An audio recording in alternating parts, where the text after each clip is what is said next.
And guys, we are back again with another week of The Witch and the Beast. And that cliffhanger from last week, episode 7, makes me wonder, how the heck is Helga gonna get out of this? Is she going to be controlled by Father? Okay, I forgot his real name, the one he kind of looks like the one from Full Metal Alchemist, okay? But how she's going to get out of this situation? Is she actually going to get manipulated and tell the secrets of the demon sword? Who knows? But will she survive to get her first kiss? Will she survive long enough to get her first boyfriend? We'll finally get our answers today in The Witch and the Beast, episode 8.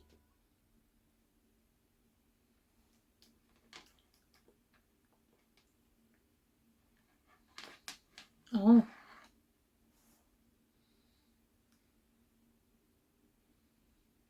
Is this when she was like younger or something?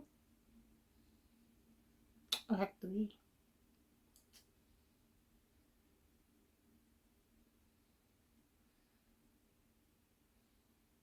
Yeah.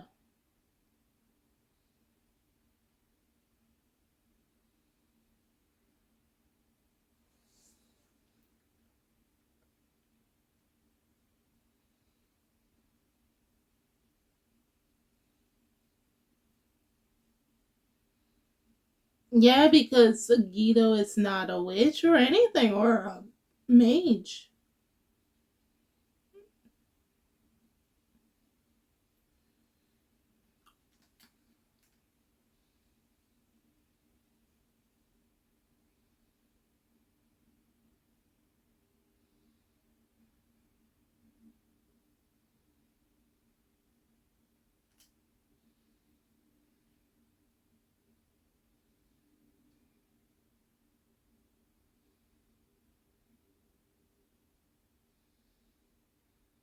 Can you? About to say, could he get out?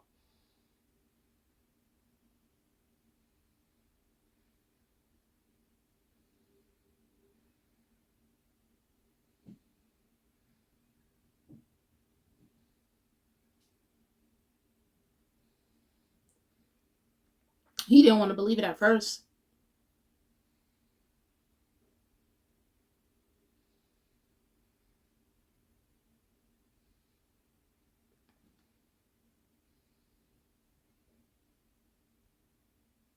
Oh, so if you are being harmed, the host, the elemental will act out as a defense. Okay.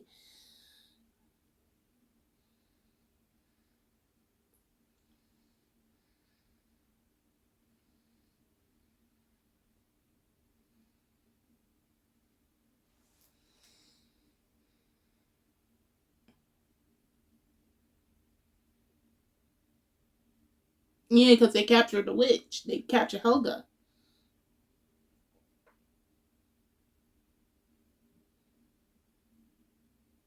Now they can snip with Helga there.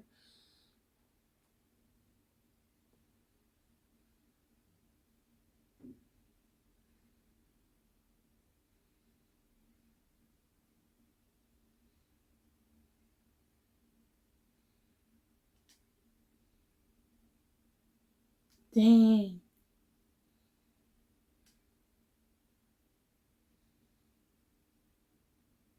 How they got down so dang.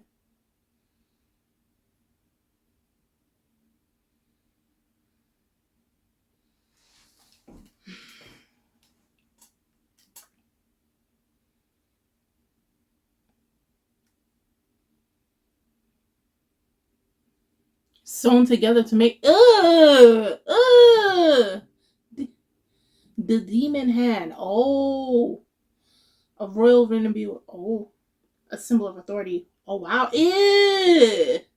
Ew.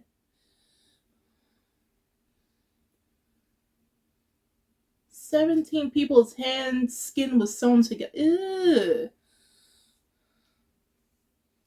Oh, okay. So he couldn't control her.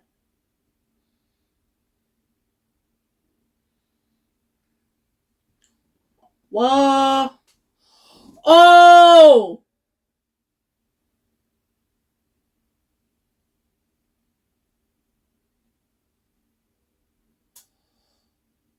people have to sacrifice themselves? What?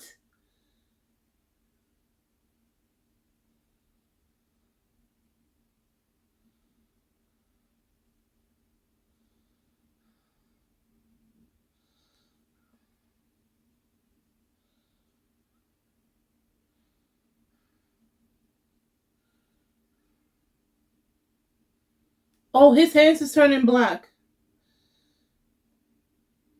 Is that the repercussion from using the elemental that strongly?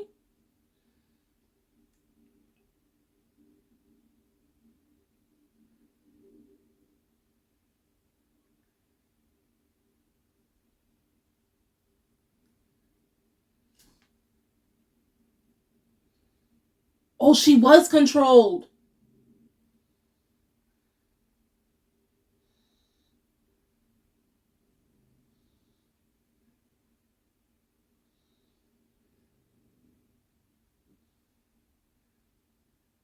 Oh.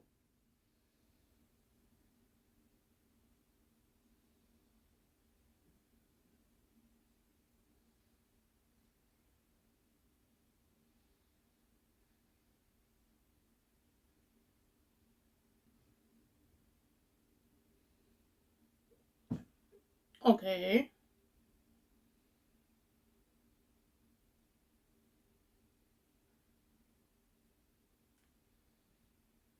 Refuge.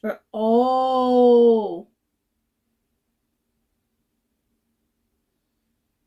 The source secrets and so. Wow.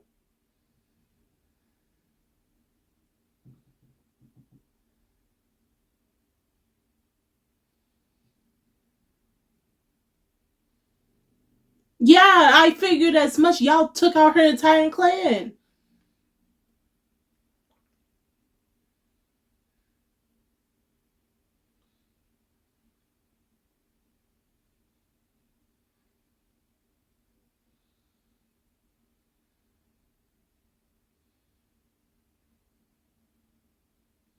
Oh!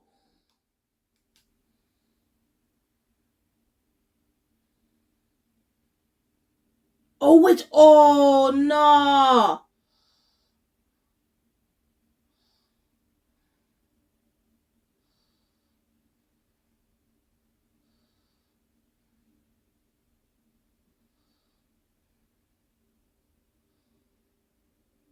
Nah.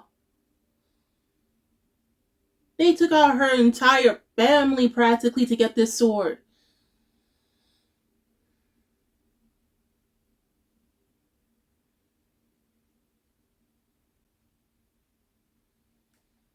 That's when they went on the attack.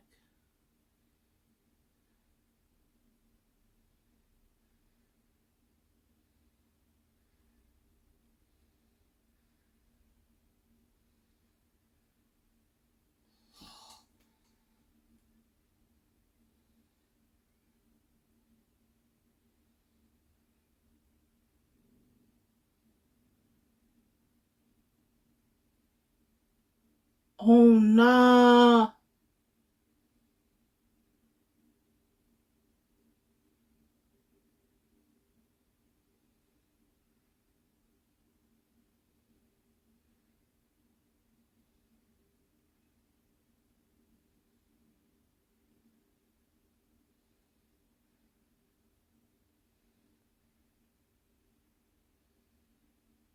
Not the. Oh. Oh.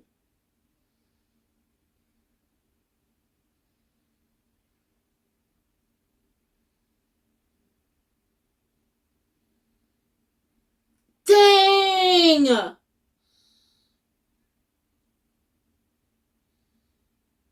No, where? No!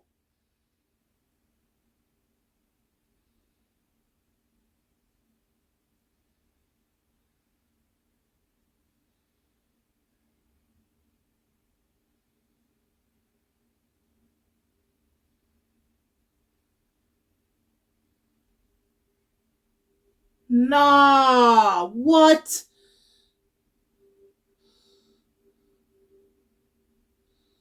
No, why?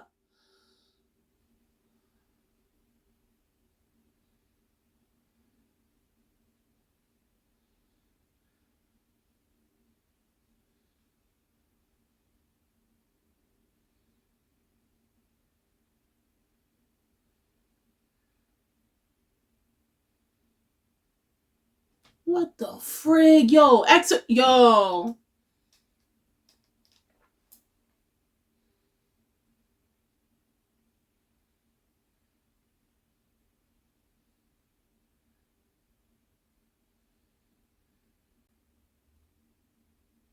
Now we about to find out.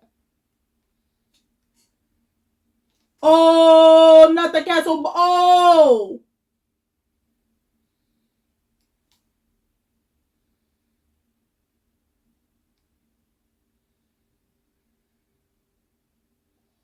The wards too. Paddling court. Ooh, by roof. Ooh. That's the demon sword? What the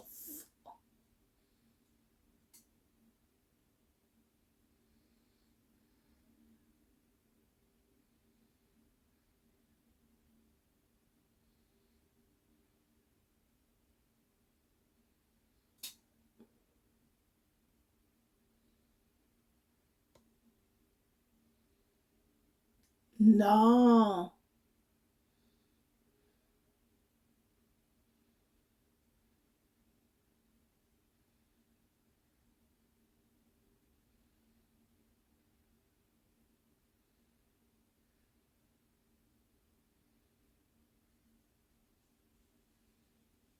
A guarantee of survival.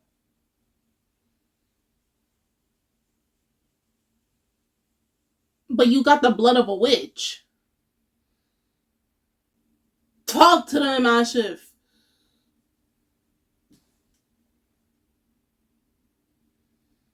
Two things, power and beast. Ooh.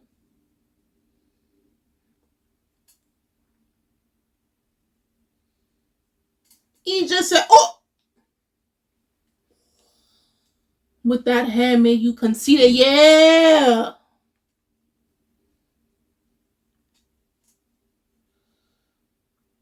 And all of those in power. Ooh.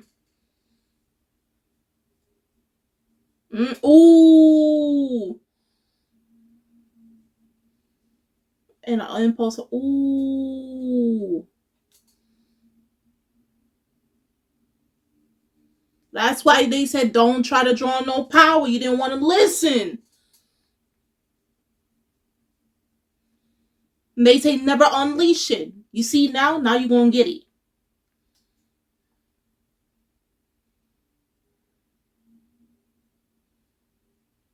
To the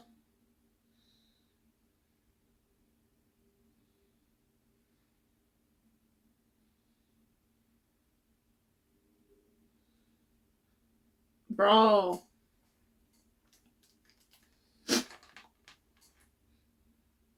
There was a reason why the witches were trying so hard to protect.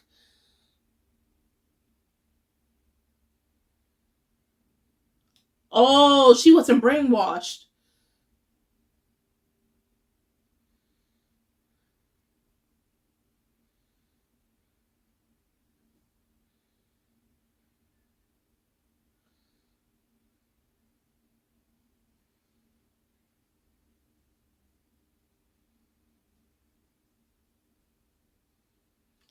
Wow, you gonna sacrifice the townspeople?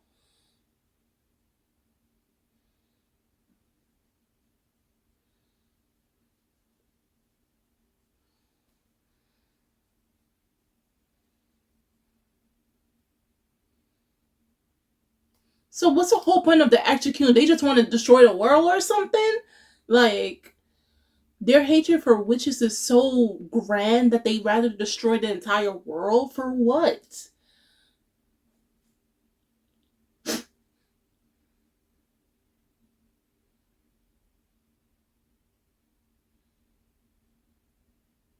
She still won that kiss at the very end. What the girl? The world about to be destroyed, and she's still going on about I have to to I have to commend Helga for that. She said, "Nah, I still didn't get my kiss. Nah, this ain't right."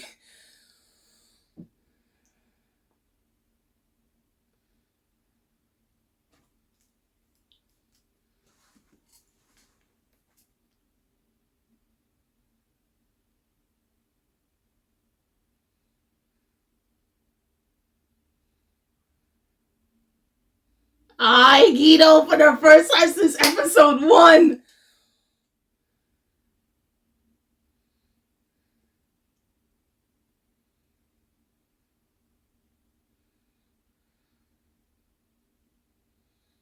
Yeah, she thinking she gonna get that kiss from Ashif.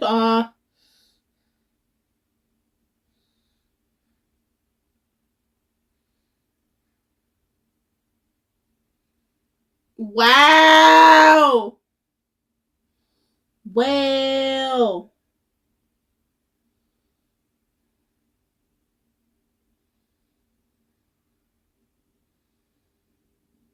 Poor Helga, she'll never know. At least she got her kiss.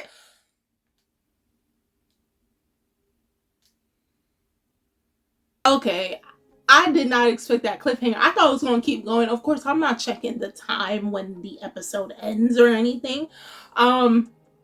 Really, Helga, listen. When you have a drive, a dream in life, even when the world is ending, the world is about to implode from a great evil, aka the demon sword, aka the Sparta sword. If your dream is I can't die if I don't get a kiss, I have to give it to Helga, bro. Even amongst all this chaos, my girl said in the back of her head, yo, I never had a lover. I never had my first kiss. You mean to tell me this is all life has to offer to me? I lost my entire clan. I lost my family. I lost my sisters and my mother. All I want now is just to have someone I can have by my side for the rest of my life. And you mean to tell me I'm going to be robbed of that? Now I have to give it to Helga. She is the most realist person I've ever, one of the most realist people I've ever seen in anime or manga. Okay, through and through. She kind of, in a low-key way, she reminds me of Denji in a way, in that sense. From Chainsaw Man, even though he wants, to touch a boob or, kiss a girl, he's like, man, he's adamant about that. Okay, because he wants someone, right? So in the sense, I can see that similarity. So I think these two would have got along pretty well, swimmingly, if you ask me. But I'm really glad we're seeing like a lot of perspective when it comes to basically, I guess, 3 major groups within the world of the Witch and the Beast. So we have obviously the magical resonance when it comes to like mages. Then we have obviously the witches.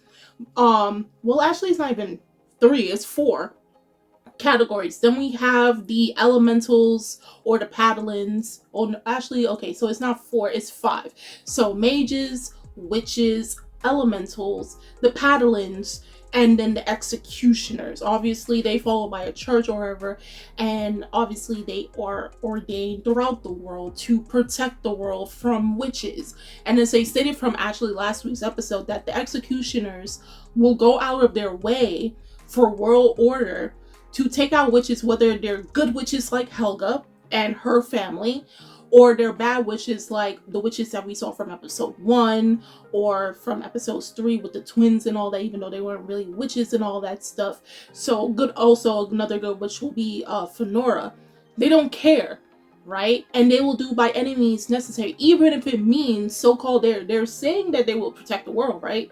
But in all technicality, they're so insane that they will use a world-ending sword to justify the means to take out witches. And the fact that you have people like I don't know what's his name, but that executioner, right, is willing to sacrifice regular people in order to maintain that power, thinking this illusion of, as long as I can control people and make sacrifices, I can control this sword. You have Ashif, who looks at everything, okay? He's very perceptive and analytical, all that. Despite how chill and relaxed he can be, you know this man is extremely smart. And despite the limited information that he has about the demon sword versus the executioner, he realizes and he knows that, like, this is like a force of nature that you cannot control by any means. The only time you were able to control it was when it was sealed.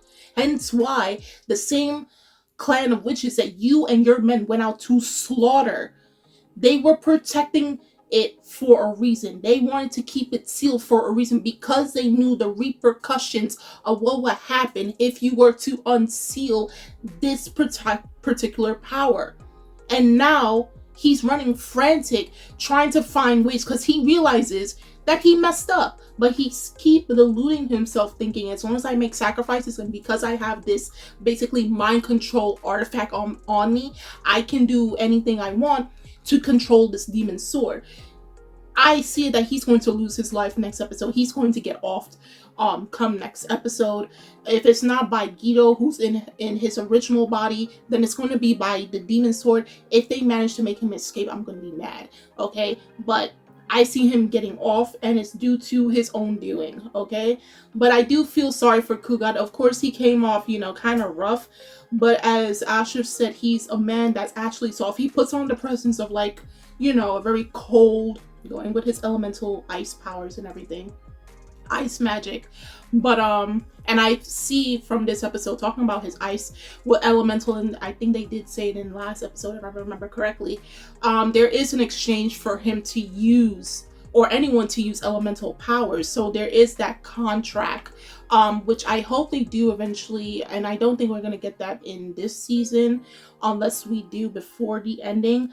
But I would love if they can go into detail about like how to acquire elemental magic, and like what conditions have to be made in order to use such a great power. Because obviously while he's trying to use the last of it, first you saw his hands started to turn black, unless that was ash, and then he's giving up parts of his body to use stronger magic, okay, in order to protect him, Guido, Helga, and Ashif, right? So I will love if they went into details. Like I said, if they don't do it this season, then obviously we'll have to go into the manga to read something like that, if they ever explain elemental magic. But I found that very interesting, seeing like the conditions he was going through in order to achieve higher heights of the magic. But yeah, this is all turning out to be very bad, and this could have been predictable, but I just didn't think it was going to be that bad. Like, I knew it was going to be bad, but the fact that he was still able to manipulate Helga, I'm like, he couldn't do it. But then you saw the flashback, and I'm like, oh, not even witches are safe from being controlled, particularly by that type of artifact, right? Which use 17 priests' skins and high priests and other people to construct that hand. That's just disturbing, okay? But yeah, Helga, she got her kiss, but just I think she would have preferred it from Ashif, but we're not going to let her know. Guido's going to come out. Guido's going to be the trump card by next episode, so we don't know what's going to happen in particular, and how this is going to, with the beast versus a demon sword. I don't know how that matchup is, because we do know Guido is the natural enemy for witches, but what type of enemy is he versus almost an entity that's possibly very similar to him in nature somewhat? That I would like to see how that plays out. So guys, do tell me in the comment section below on how you felt about this week's episode of The Witch and the Beast, episode 8. If you are a manga reader, of course, no spoilers, but do tell me how you felt about this episode versus the chapters it adapted from. The links are in the description box, so you guys go check that out. And I'm Kimmy-chan, and I'll see you guys later. Bye!